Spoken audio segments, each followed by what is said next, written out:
সকাল সকাল পিকনিকের নাম শুনে রেডি হয়ে চলে এসেছি পিকনিকে। আর এসেই দেখো আমি পেট পুজো করতে বসে গেছি।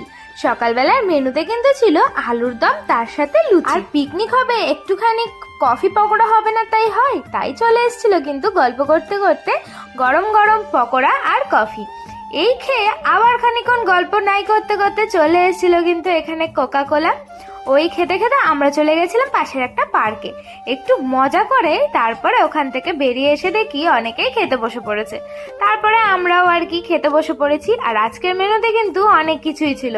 এখানে দেখো ছিল ডাল ভাত আর সাথে ঝুরি আলু ভাজা।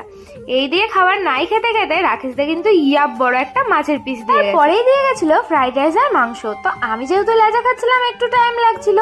তারপরে লাস্ট পাতে ছিল চাটনি, পাঁপড় আর নলেন গুড়ের মিষ্টি। আমাদের তো খাওয়া কমপ্লিট। তারপরে এখন সব দিদিরা মিলে দাদাদের খাবার সার্ভ করছিল। আজকের পিকনিক